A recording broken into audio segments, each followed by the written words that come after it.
స్తోత్రం. పరిశుద్ధుడా, హల్లెలూయా. స్తోత్రం స్తోత్రం.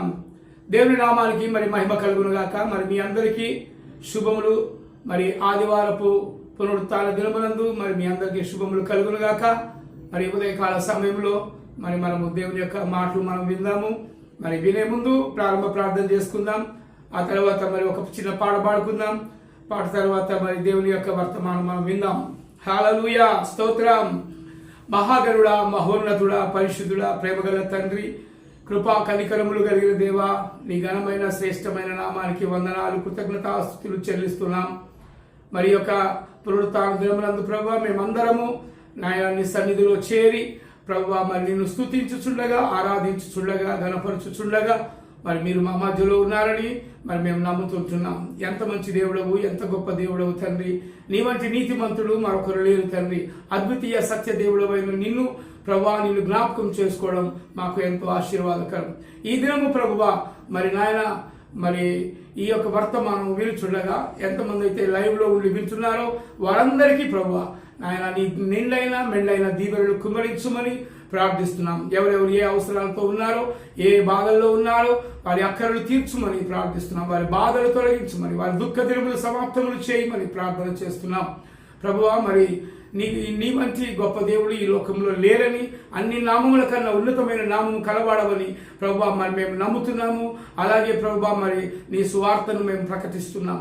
మరి సువార్తను ప్రకటించుండగా మరి ఎలాంటి ఆటంకాలు, కీడులు కలగకుండా ప్రభువా మీరే కాచి కాపాడి నడిపించుమని అడుగుతున్నాం.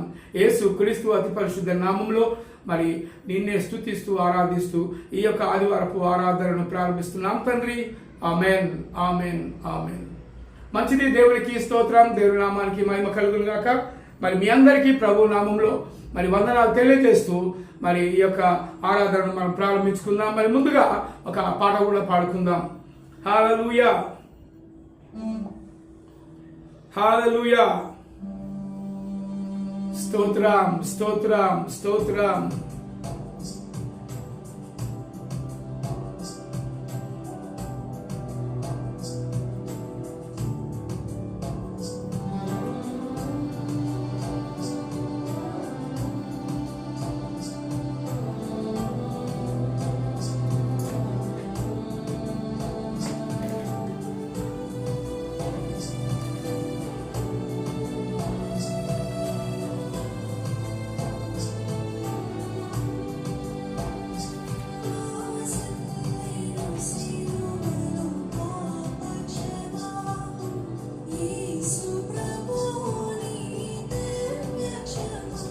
వాసిల్లెను సిలువను పాపక్షమా, యేసు ప్రభుని దివ్య క్షమా. వాసిల్లెను సిలువను పాపక్షమా.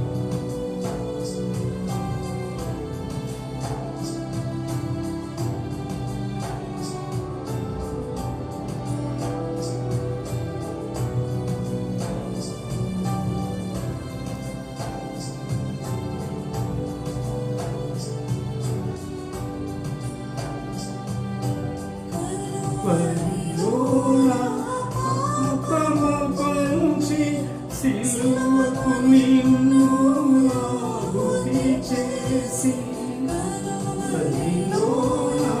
పాపము పొంచి సిలువకు నిన్ను ఆహుతి చేసి, కరుణించితివి, కలుషహరా కరుణించితివి. వాసిల్లెను సిలువను పాపక్షమా, యేసు ప్రభుని దివ్య క్షమా.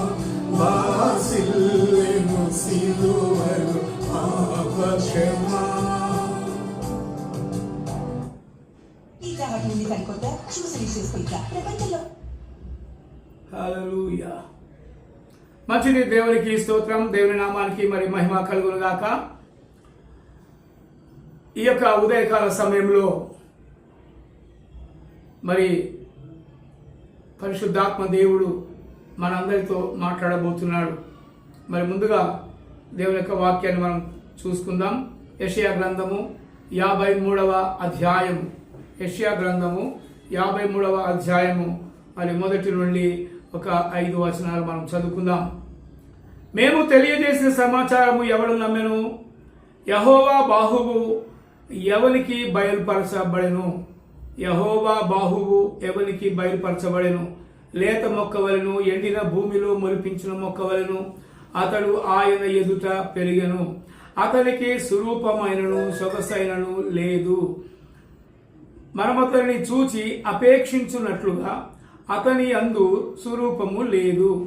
అతడు తృణీకరించబడిన వాడును, ఆయను మనుషుల వలన విసర్జించబడిన వాడును, వ్యసనక్రాంతుడుగాను, వ్యాధిని అనుభవించువాడుగాను, మనుషులు చూడనల్లని వాడుగాను ఉండెను. అతడు తృణీకరింపబడిన వాడు గనుక మనం అతడిని ఎన్నిక చేయలేకపోతిమి. నిశ్చయముగా అతడు మన రోగములను భరించెను, మన వ్యసనములను వహించెను. ఆయన మొత్తబడిన వారిగాను, దేవుని వలన బాధింపబడిన వారిగాను, శ్రమనొందిన వారిగాను మనం అతనిని ఎంచితిమి. మన అతిక్రమములను బట్టి అతడు గాయపరచబడెను, మన దోషములను బట్టి నలుగగొట్టబడెను. మన సమాధానార్థమైన శిక్ష అతని మీద పడెను. అతడు పొందిన దెబ్బల చేత మనకు స్వస్థత కలుగుచున్నది. హల్లెలూయా. దేవునికి స్తోత్రం, దేవుని నామానికి మరి మహిమ కలుగునుగాక. మరి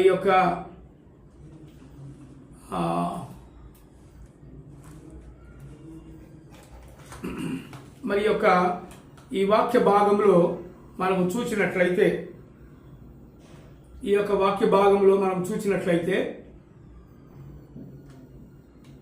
స్తోత్రం. ఒక్క నిమిషం అండి.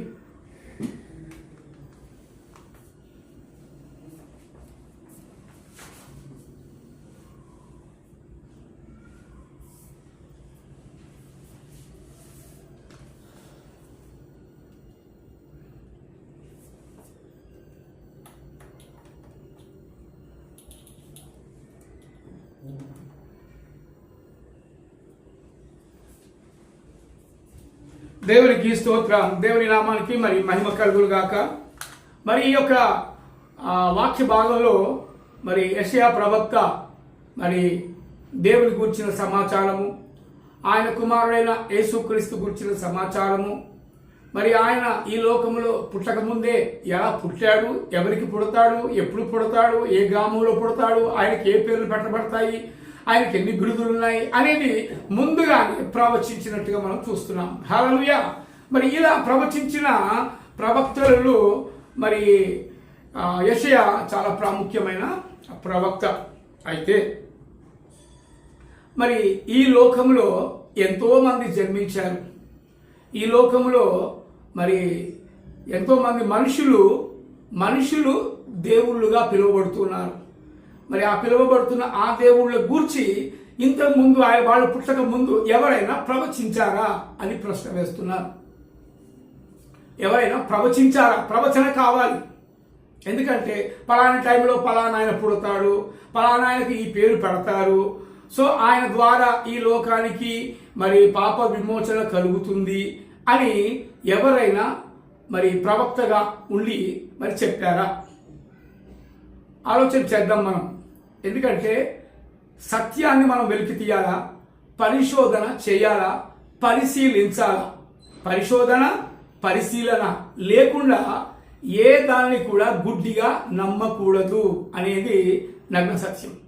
కొంతమంది ఎలా చేస్తారంటే, మేము మా పూర్వీకులు ఇవే చేస్తున్నారు, మేము ఇవే చేస్తాము అని కొంతమంది అంటుంటారు.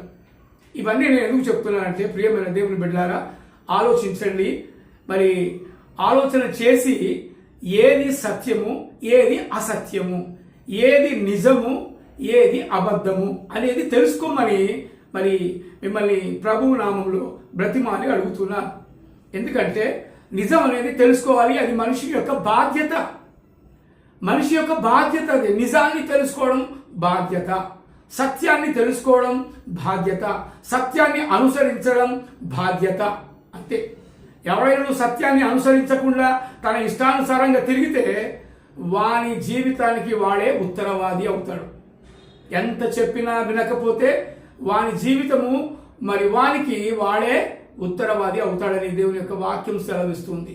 కనుక మరి ఇక్కడ మేము తెలియజేసిన సమాచారము ఎవడు నమ్మెను అని యెషయా ప్రవక్త అంటున్నాడు. అంటే యెషయా ప్రవక్త దేవుని ద్వారా మరి ప్రేరేపించబడి, ఆత్మ ప్రేరేపించబడి పరిశుద్ధుడు మరి పలుకుతున్న మాట ఏంటంటే, మేము తెలియజేసిన సమాచారం. ఏ సమాచారం తెలియజేశారు అంటే, యేసు ప్రభువు ఆయన ఈ లోకానికి రక్షకుడని యెషయా ప్రవక్త ద్వారా, మీకా ప్రవక్త ద్వారా, మరి ఈ విధంగా కొంతమంది ప్రవక్తల ద్వారా ఆయన ముందుగానే మరి ప్రవచించినట్టుగా, మరి ఆయన పుట్టబోతున్నాడని ప్రవచించినట్టుగా మనం చూస్తున్నాం.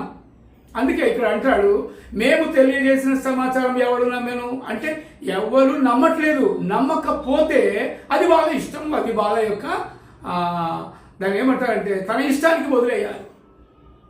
ఎవరైతే నమ్ముతారో నమ్మిన వాళ్ళు అదృష్టవంతులు, నమ్మని వాళ్ళు దురదృష్టవంతులు అనుకుందాం.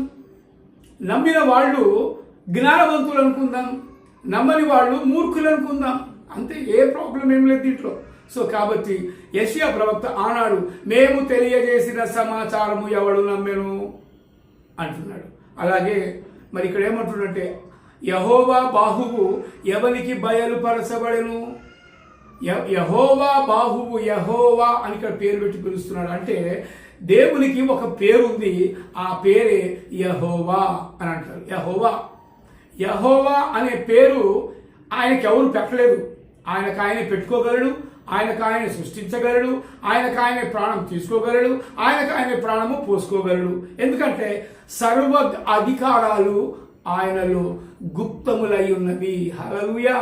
ఎందుకంటే సర్వాధికారి, సర్వ సృష్టికర్త, సర్వాధిపతి. ఈ లోకానికి ఆయన అధిపతి, లోకానికే అధిపతి.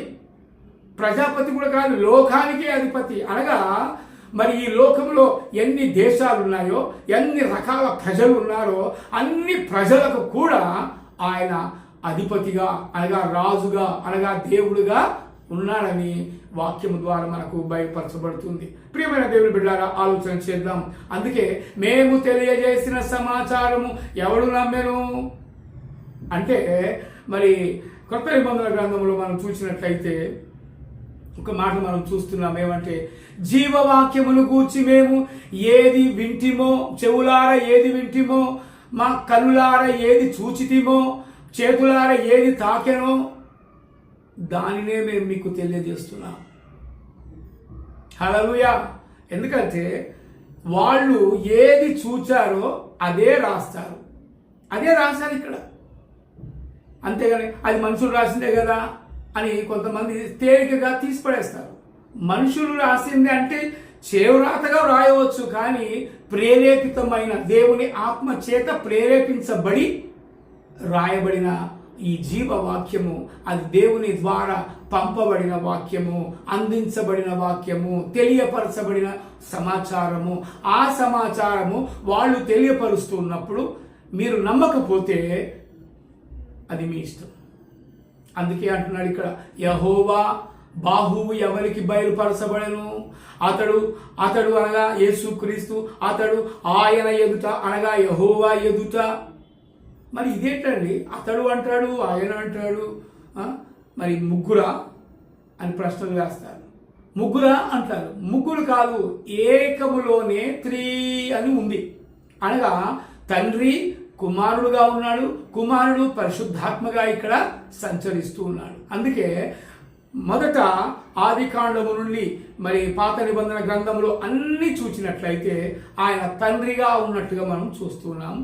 ఆయన తండ్రిగా, యెహోవా దేవుడుగా ఉన్నాడని మనము చూస్తున్నాం. అయితే ఆయనకు ఒక పేరుంది, ఆ పేరే యెహోవా. యెహోవా అనగా ఆయనను మించిన మరి దేవుడు మరొకడు లేడు. ఎందుకంటే మరి ఇజ్రాయేలీలకు 10 ఆజ్ఞలు ఇచ్చినప్పుడు మొట్టమొదటి ఆజ్ఞ అదే అన్నమాట. ఏమని? నేను తప్ప వేరొక దేవుడు నీకు ఉండకూడదు. పైన ఆకాశం అందే కానీ, క్రింద భూమి అందే కానీ, భూమి కింద ఉన్న నీళ్ళ అందే కానీ, మరి దేనినైనను, ఏ రూపమునైనను, ఏ స్వరూపమునైనను, ఏ పోలిక అయినను నీవు పూజించకూడదు. ఏ దానికి కూడా నీవు పూజించడానికి వీలు లేదు. కారణం, నేను సజీవుడనైన దేవుడను, నేను తప్ప నీకు వేరొక దేవుడు నీకు ఉండకూడదని ఖచ్చితంగా మరి మోషే రాసిన మరి ధర్మశాస్త్రంలో మరి మొట్టమొదటి ఆజ్ఞగా మనం చూస్తూ ఉన్నాం. అందుకే కుమారుడు, తండ్రి, కుమారుడు, పరిశుద్ధాత్మ అని ఈ త్రియేక దేవుడుగా మరి పిలువబడుతున్నాడు. మరి త్రియేక దేవుడు, త్రిత్వము అని బైబిల్లో ఉందా అని కొంతమంది ప్రశ్నలు వేస్తారు.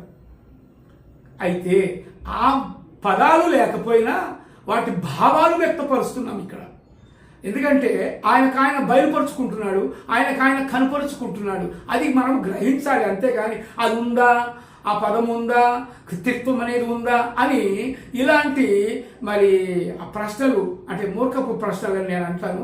అలాంటి మూర్ఖపు ప్రశ్నలు వేయడానికి వీలు లేదు. అందుకే ఇక్కడ అంటున్నాడు, అతడు ఆయన ఎదుట మరి లేత మొక్కవలెను, ఎండిన భూమిలో మొలిచిన మొక్కవలెను, అతడు ఆయన ఎదుట పెరిగెను. హల్లెలూయా. చూసారా? తన ప్రియ కుమారుడైన యేసుక్రీస్తు, తన ప్రియ కుమారుడైన యేసుక్రీస్తు ఈ భూమి మీద జన్మించిన తర్వాత ఆయన బాప్తిజం తీసుకొని యోర్దాను నదిలో నుంచి బయటకు వచ్చిన తర్వాత అప్పుడు మేఘంలో నుంచి ఒక మాట మనం వింటాం. ఏమని?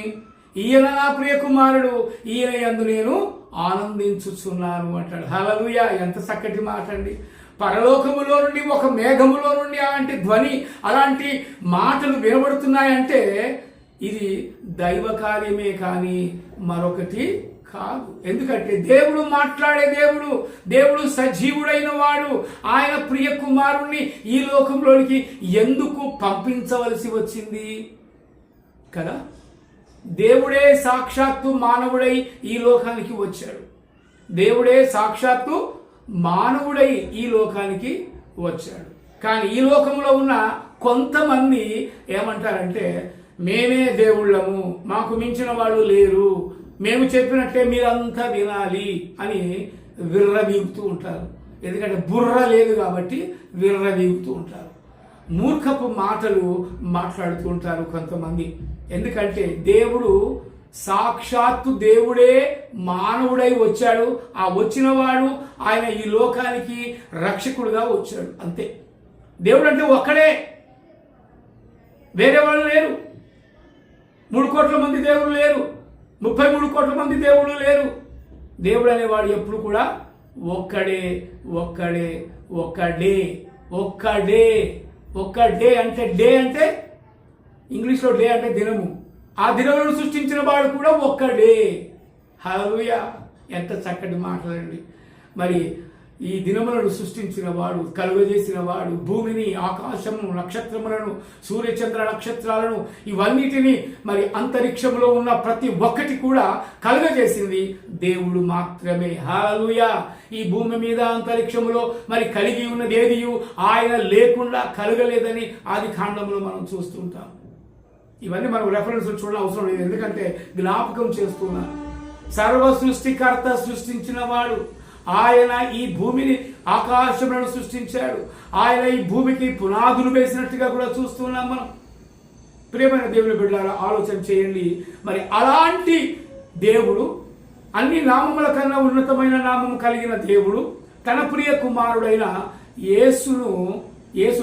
క్రీస్తును అని అక్కడ. ఎందుకంటే ఆయన పరలోకంలో ఉన్నప్పుడు క్రీస్తుగా ఉన్నాడు, భూమి మీదకి వచ్చినప్పుడు యేసుగా పేరు పెట్టుకొని వచ్చాడు. యేసు అను మాటకు రక్షకుడు అని అర్థం, క్రీస్తు అను మాటకు అభిషక్తుడు అని అర్థం. ఎందుకంటే తండ్రి దగ్గర ఆయన అభిషక్తుడిగా ఉన్నాడు, తండ్రి దగ్గర ప్రియకుమారుడిగా ఉన్నాడు, తండ్రి దగ్గర ఆయన చిత్తాన్ని నెరవేర్చే వారిగా ఉన్నాడు కనుక ఆయన ఉన్నవాడు, అనువాడు అని అర్థం. హల్లెలూయా.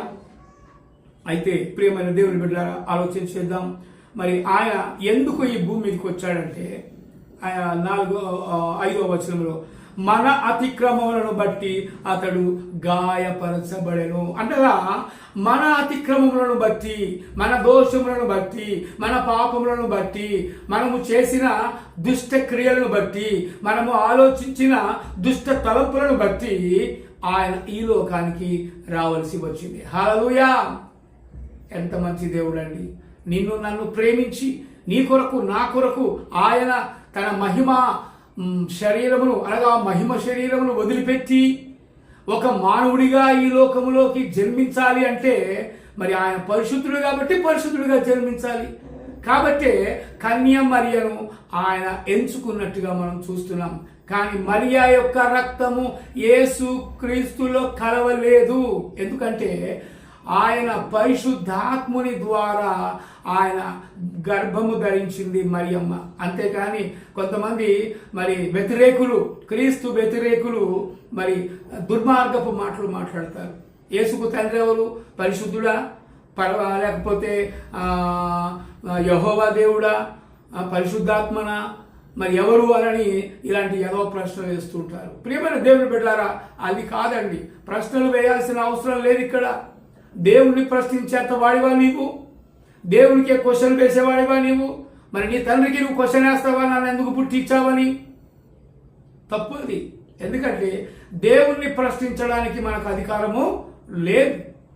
ఎందుకంటే మనం దేవుని బిడ్డలము. హల్లెలూయా!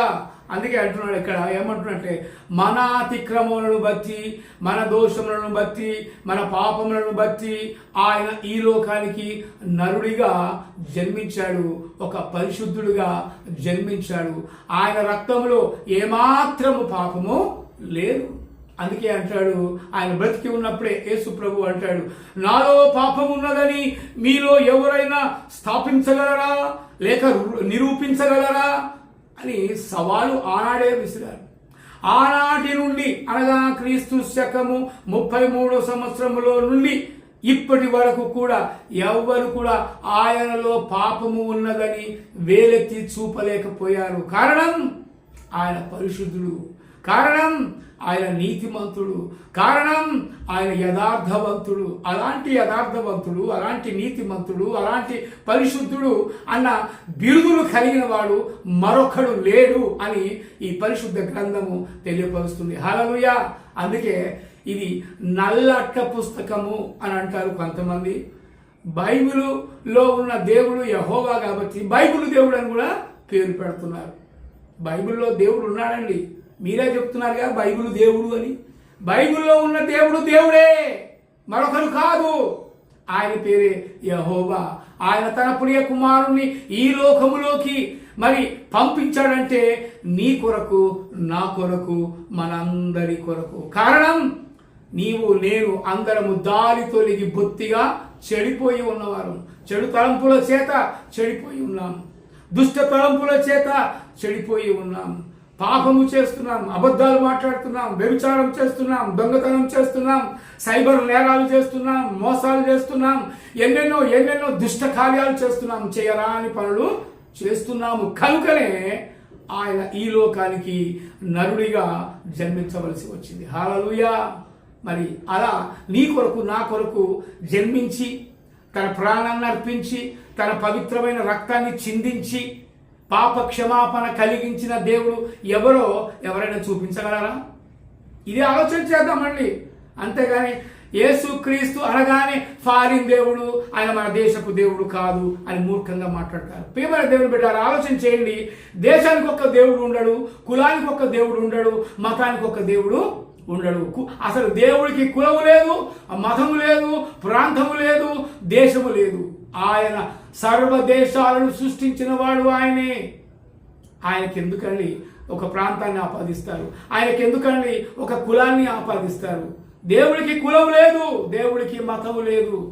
మతము నిన్ను మత్తెక్కిస్తుంది, మతము నిన్ను చంపివేస్తుంది. గుర్తుపెట్టుకోండి, కులము నిన్ను వెలివేస్తుంది. అందుకే కులము మతము ఈ దేశంలో నుంచి పారద్రోలాలి మనం. హల్లెలూయా! కులమును మతాన్ని పారద్రోలాలి. ఎప్పుడైతే నీవు కులాన్ని మతాన్ని నీవు బొంద పెడతావో అప్పుడు నీవు దేవుని బిడ్డగా నువ్వు మారుతావు. కారణం మనుషులందరూ ఒకడే, మనుషులంతా సమానమే, మనుషులందరూ ఒకటే అని నినాదాన్ని మనం చాటాలి. అందుకే దేవుడు ఈ లోకానికి రావాల్సి వచ్చింది. నన్ను ప్రేమించాడు. నిన్ను ప్రేమించే దేవుడు నీకు ఎవరైనా ఉన్నారా? యేసు తప్ప నీకు ఎవరైనా ఉన్నారా? ప్రశ్న వేస్తున్నానండి. దయచేసి ఆలోచించండి. ఆయనలాగా ప్రేమించేవారు, ఆయనలాగా క్షమించేవారు, ఆయనలాగా రక్షించేవారు మరొకడుంటే చూపించండి. ఇది సవాలే. ఎందుకంటే ఎవరినో విమర్శించడం కాదు, కానీ నగ్న సత్యాన్ని బయలుపరచడం క్రైస్తవుల యొక్క విధి.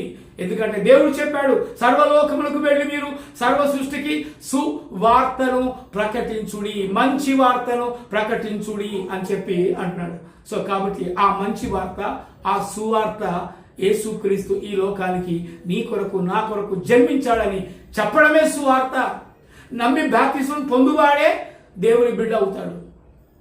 నోటితో ఒప్పుకొని నీటితో బాప్తిసం తీసుకొని నీవు ఆయన తప్ప నాకు వేరొక దేవుడు లేడని నువ్వు ఎప్పుడైతే ఒప్పుకుంటావో అప్పుడు నీ పేరు జీవగ్రంథంలో రాయబడుతుంది. నీవు దేవుని బిడ్డగా ముద్రించబడతావు. పరలోకంలో పౌర స్థితి నీకు ఏర్పడుతుంది. హల్లెలూయా, దేవునికి మహిమ కలుగును గాక. మరి ఎందుకంటే మరి ఇక్కడ ఒక మాట మనం చూస్తున్నాం, మన అతిక్రమలను బట్టి అతడు గాయపరచబడెను. కొంతమంది అడుగుతారు, ఏంటంటే ఆయన దేవుడే కదా, ఎందుకు ఆయన అంత కొట్టారు, ఎందుకు ఆయన కొరడాలతో కొట్టారు, ఎందుకు ఆయనను హింసించారు, ఎందుకు ఆయనను నిందించారు, ఎందుకు ఆయనను సిలువ వేశారు? మా దేవుడు రిచ్ అని అంటారు. మా దేవుడు చూడు బంగారు నగలేసుకొని రిచ్గా కనబడతాడు. పిచ్చివాడ, రిచ్గా కనపడేది ఈ లోకంలో. ఈ లోకంలో నువ్వు రిచ్గా ఉండవచ్చు.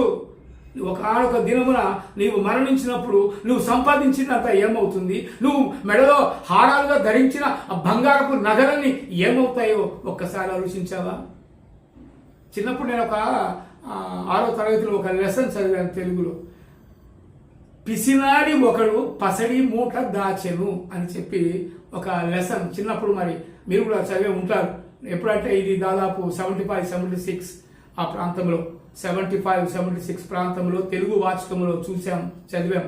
పిసినారి ఒకడు దాచెను పసిడి మూట అని చెప్పి ఉంది. అతడు ఎవ్వరికి కనబడకుండా పసిడి మూటను, డబ్బును ఒక చెట్ల పొదలలోకి వెళ్ళి అక్కడ గుంట తవ్వి అక్కడ మరి దాచిపెట్టినట్టుగా చూస్తున్నాం. ఒకనొక దినమున వాడు చచ్చిపోతాడు. అవన్నీ ఎవరికి వెళ్ళేది? వాడు ఎవరైనా తీసుకెళ్ళాడా? సంపాదించిందంతా ఎవరైనా తీసుకెళ్లారా? కోట్లు కోట్లు సంపాదించినా నీవు ఒక్క పైసా కూడా ఇక్కడ నుండి తీసుకొని వెళ్ళలేము. అవి అక్కడ నడవవు. హల్లెలూయా. అందుకే ఆలోచన చేయండి. మరి మన అతిక్రమముల కొరకు ఆయన ఈ లోకానికి నరుడిగా జన్మించాడు. మరి ఆయన మన దోషములను నలుగగొట్టబడెను, మన దోషములను బట్టి నలుగగొట్టబడెను. మన సమాధానార్థమైన శిక్ష అతని మీద పడెను, అతడు పొందిన దెబ్బల చేత స్వస్థత కలుగుచున్నది. హల్లెలూయా. నీ కొరకు నా కొరకు బిడ్డ ఆలోచన చేసావా ఎప్పుడైనా? నీ కొరకు ప్రాణము పెట్టే దేవుడే అంటే ఎవరైనా ఉన్నారు అంటే అది యేసు తప్ప మరొకరు ఈ లోకంలో ఎవరు లేరు. నీ కొరకు నా కొరకు మనందరి కొరకు ఆయన ప్రాణము పెట్టిన దేవుడు, నిజమైన గొర్రెల కాపరి తన గొర్రెల కొరకు ప్రాణము పెట్టును. అవునా కదా? ఆలోచించండి. అదే మరి కిరాయికి వచ్చేవాడు లేకపోతే జీతగాడిగా ఉండేవాడు గొర్రెలను వదిలిపెట్టి పారిపోతాడు. ఎందుకంటే వాని ప్రాణాన్ని వాడు రక్షించుకుంటాడు. కానీ నిజమైన గొర్రెల కాపరి తన ప్రాణమును పెట్టి గొర్రెలను రక్షిస్తాడు. అది అన్నమాట కాపరి యొక్క లక్షణం. అందుకే ఆయన ప్రధాన కాపరి. ఆయన యేసు గొర్రెలకు మంచి కాపరి. గొర్రెలు అంటే ఈ మధ్యలో ఒక ఆయన అంటాడు, మీరు గొర్రెలు అని అంటారు. పిచ్చివాడా, నీకే చెప్పేది. గొర్రెలు అంటే గొర్రెలు కాదు, గొర్రె స్వభావము కావాలి, అనగా తగ్గించుకునే గుణము కావాలి. అది నేర్చుకో ఫస్ట్. ఎవడైతే గొర్రెలని పిలుస్తున్నాడో వాడికి చెబుతున్నాను నేను. గొర్రె స్వభావము, తగ్గించుకునే స్వభావము, తల వంచుకొని వెళ్ళే స్వభావము, ఒక కాపరిని ఒక నాయకుడిని వెంబడించే స్వభావము, ఆ స్వభావం కలిగి ఉండు. క్రైస్తవుడు అలాంటి స్వభావం కలిగి ఉన్నాడు కాబట్టి ఈనాడు మరి గొర్రె వలె తల వంచుకుంటున్నాడే కానీ తల ఎత్తి మాట్లాడటం లేదు. ఆలోచన చేయండి ప్రియమైన దేవుని బిడ్డలారా. మనమందరము గొర్రెల వలె త్రోవ తప్పిపోతిమి. అందుకే అంటాడు ఇక్కడ చూడండి ఒక మాట, మనమందరము గొర్రెల వలె త్రోవ తప్పిపోతిమి, మనలో ప్రతివాడు తనకిష్టమైన త్రోవకు తొలిగెను, యెహోవా మన అందరి దోషము అతని మీద మోపెను. యెహోవా అనగా దేవుడు అని చెప్పాను కదా, అతని మీద అనగా యేసు మీద ఆయన మనందరి దోషము ఆయన మీద మోపాడు గనుకనే ఆయన ఈ లోకానికి వచ్చి ఆయన తన ప్రాణాన్ని ఇచ్చి తన ప్రాణాన్ని మన కొరకు ఫణంగా పెట్టి పాపక్షమాపణ చేశాడండి. అలాంటి పాపక్షమాపణ చేసే దేవుడు ఎవరైనా ఉన్నారా అది ఆలోచన చేయమని చెప్తున్నాం. అంతేకాని వేరే వాళ్ళు ఎవరిని దూషించడం కానీ వేరే వాళ్ళు ఎవరిని కానీ విమర్శించడం కానీ కాదు. ఇది పరిశుద్ధాత్ముడు పలికిస్తున్న మాటలు. నగ్న సత్యాలు వెలికి తీయాలి, అందులో నుంచి ఆణిముత్యాలు మనము తీసుకోవాలి. కానీ పందుల ముందు ముత్యాలు చల్లకూడదు, దేవుని వాక్యమే సెలవిస్తుంది. మరి దేవుని మాటలు ముత్యముల వంటివి, పగడముల వంటివి. అందుకే ఈ మధ్యలో ప్రవీణ్ పగడాల ఆయన పగడముల వంటి మాటలు పలికాడు. పగడముల మంచి మాటలు పలికి దేవుని యొక్క మాటలు ఏ విధంగా ఉంటాయో దానిలోని ఆంతర్యం ఏంటో అందరికీ తెలియపరిచాడు. నా రాజు అని అన్నాడు ఆయన. నా రాజు అను. పిలాతు కూడా అడుగుతాడు, నీవు యూదులకు రాజువా అని అంటాడు. అన్నప్పుడు ఆయన నీవన్నట్టే అన్నాడు. అంటే నీవే కదా చెప్తున్నావు యూదులకు రాజు అని, ఇంకా ఏముంది అందులో సాక్ష్యం? నీవన్నట్టే నేను యూదులకు రాజును. యూదుల కంటే ఒక్క యూదులకే కాదండి, ప్రపంచానికి ఆయన రాజు, ప్రజాపతి. ప్రజాపతి ఆయన అనగా లోకానికి ఆయన అధిపతి, రాజులకు రాజు, ప్రభువులకు ప్రభువు, దేవుళ్లకు దేవుడు, దేవాది దేవుడు. ఆయన ఎంత మంచి దేవుడు అండి. అందుకే అంటున్నాడు ఇక్కడ, యెహోవా మన అందరి దోషము అతని మీద మోపెను. హల్లెలూయా. ఏ దేవుడైనా ఉన్నారండి ఇలాగా? నీ పాపం నా పాపం మోసే ఎవరైనా ఉన్నారా అని ప్రశ్నిస్తున్నాను. పూర్వకాలంలో నుండి ఆనాటి కాలంలో నుండి ఈ కాలం వరకు కూడా కొన్ని పండుగలకు గొర్రెలు కోస్తారు, రక్తాన్ని చిందిస్తారు. అలా చిందించడం ద్వారా చేసిన దోషం పోతుంది అని అంటారు. నిజమే, కానీ గొర్రెల రక్తము ద్వారా పోదు, కోడి రక్తము ద్వారా పోదు, మేకపోతుల రక్తము ద్వారా పోదు, ఆవులు పశువుల ద్వారా రక్తము చిందించబడిన తర్వాత ఆ పాపము దాంట్లో పోదు పోదు పోదు. ఎందుకంటే అవి జంతువులవి. జంతువుల రక్తం ద్వారా పాప క్షమాపణ కలుగుతుందని ఎక్కడా కూడా రాయబడి లేదు. వీళ్ళ తృప్తి కోసం మరి గొర్రెలు కోస్తున్నారు, వీళ్ళ తృప్తి కోసం పశువులను కోస్తున్నారు, వీళ్ళ తృప్తి కోసం కోళ్ళను కోస్తున్నారే కానీ వాటి ద్వారా పాప క్షమాపణ కలుగదు కలుగదు కలుగదు. అందుకే ఒక పరమ పవిత్రుడైన దేవుని ద్వారానే పాప క్షమాపణ కలుగుతుందని మనం చూస్తున్నాం. ఆలోచన చేయండి ప్రియమైన దేవుని బిడ్డలారా. ఎందుకంటే తన ఇష్ట ప్రకారంగా రక్తాన్ని చిందించడానికి వచ్చిన ఏకైక దేవుడు యేసుక్రీస్తు. అంతే, అది నమ్మాలి మనం. అందుకే మనందరి దోషము ఆయన అతని మీద మోపెను. హల్లెలూయా. అందుకే భక్తుడు ఇందాక పాడాడు, బాసిల్లెను సిలువలు పాప క్షమా, యేసు ప్రభు నీ దివ్య క్షమా, బాసిల్లెను సిలువలు పాప క్షమా, దోషము చేసి భరించితి నరకం, పాపమేగానే నాజించినది,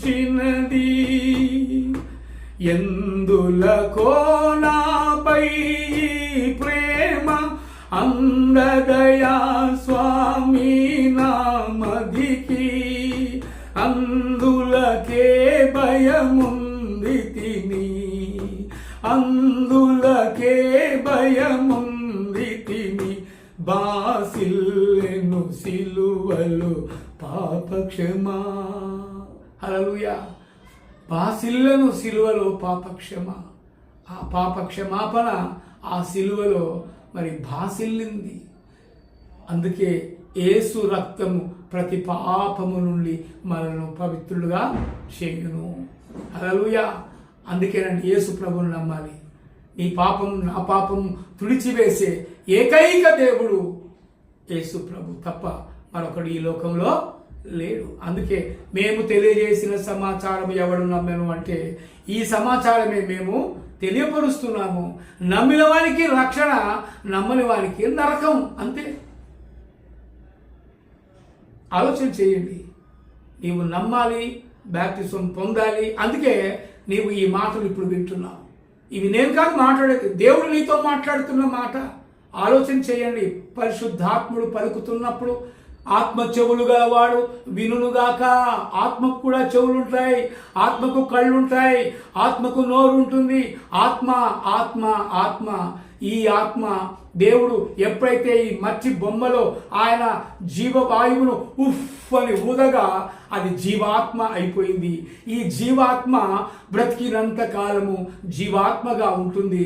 చనిపోయిన తర్వాత ఈ జీవాత్మ ఆ పరమాత్మలో కలవాలి. హల్లెలూయా. ఆ పరమాత్ముడే నిన్ను నన్ను ఈ లోకంలో జన్మింపచేశాడు. ఆయన జీవవాయువును ఊదాడు కనుక మరి నీవు నేను ఈ మాటలు మరి నువ్వు వింటున్నావు. అది ఆలోచన చేయాలి. కాబట్టి ప్రియమైన దేవుని బిడ్డలారా, మరి ఆయన సమాచారమును నీకు తెలియపరచబడ్డప్పుడు నీవు లోబడాలి, నువ్వు వినాలి, నువ్వు అంగీకరించాలి, దాన్ని నమ్మాలి. అంతే. నమ్మని బలవంతం ఏం లేదు, కానీ నమ్మాలి. నమ్మిన వారికే రక్షణ కలుగుతుంది, నమ్మని వారికి నరకం లభిస్తుంది. ప్రియమైన దేవుని బిడ్డలారా, ఆలోచన చేయండి. యేసు క్రీస్తు గురించి ఇన్ని శ్రమలు ఎందుకు సేవకులు పడుతున్నారు? ఆలోచన చేయండి. నిన్ను నన్ను రక్షించడానికే ఆయన మాటలు చెప్పడం ద్వారా, ఆయనను నమ్మడం ద్వారా నీవు రక్షించబడతావు, నీవు పరలోకానికి వారసులం అవుతావు. అందుకే ఇన్ని బాధలు. మరి ప్రవీణ్ పగడాల చెప్పిన మాటలు, ఆయన ప్రసంగాలు కనువిప్పు కలిగిస్తున్నాయి, అందరికీ జ్ఞానోదయం కలిగిస్తుంది. అందుకే ఆయన జ్ఞానాన్ని తెలియపరుస్తున్నప్పుడు మరి కొంతమంది మూర్ఖులు ఏం చేశారంటే ఆయనను చంపడానికి ప్రయత్నం చేశారు. మరి అలాగే ఆయనను చంపారు. కానీ ఆయనను చంపొచ్చు, కానీ దేవుని వాక్యాన్ని నువ్వు చంపలేవు, సత్యాన్ని నువ్వు చంపలేవు, ధర్మాన్ని నువ్వు చంపలేవు. ఎందుకంటే సత్యము, ధర్మము, న్యాయము ఇవి మనిషికి అవసరం. కాబట్టి మనము నిజమైన దేవుడిని తెలుసుకోవడం నీ బాధ్యత, మనందరి బాధ్యత. అంతేగాని పట్టిందల్లా బంగారం కాదు, నువ్వు మొక్కిందల్లా దేవుడు కాదు. బంగారం బంగారమే. ఆ బంగారము లాంటి దేవుడే యేసు క్రీస్తు. హల్లెలూయా. కానీ ఆయన బంగారం కాలేదు. ఏంటో తెలుసా? బంగారం ధరిస్తారు కొంతమంది, దేవుడిని పూజిస్తారు. అవునా? కాదండి. బంగారం ఎంత శ్రేష్టమో దేవుడు కూడా అంత శ్రేష్టము. బంగారం ఎంత స్వచ్ఛమైనదో దేవుడు కూడా అంత స్వచ్ఛమైన వాడు, పరిశుద్ధుడు. అందుకే ఆయన నిజమైన దేవుడు ఈ లోకానికి వచ్చాడు. ఆ నిజమైన దేవుణ్ణి నీవు నమ్మి అనుసరించినట్లయితే నీవు, నీ కుటుంబం రక్షించబడుతుంది. దేవుని రాజ్యంలో నీవు దేవుడు జ్ఞాపకం చేసుకుంటాడు నిన్ననేది గుర్తుపెట్టుకోండి. హల్లెలూయా. దేవుడు మిమ్మల్ని అందరినీ దీవించుగాక. మరి ప్రార్థన చేసుకుందాం. మహాగణుడా, మహోన్నతుడా, పరిశుద్ధుడా, ప్రేమగల తండ్రి, కృపా కనికరములు కలిగిన దేవా, నీ ఘనమైన శ్రేష్టమైన నామానికి వందనాలు చెల్లిస్తున్నాం. ఈ యొక్క ఆదివారం పునరుత్థాన దినములందు ప్రభువా, మరి మీరు మా మధ్యలో ఉండి నాయనా నీ మాటలు మాకు వినిపింపజేసావు తండ్రి.